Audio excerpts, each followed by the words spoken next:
ואני יכול להגיד לכם שאני המנהיג הבינלאומי הראשון, המנהיג הזר הראשון, שיפגש עם הנשיא טראמפ בנושא שהוא כל כך חשוב לכלכלת ישראל.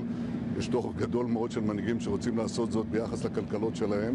אני חושב שזה משקף את הקשר האישי המיוחד והקשר המיוחד בין ארצות הברית וישראל, שהוא כל כך חיוני בזמן הזה.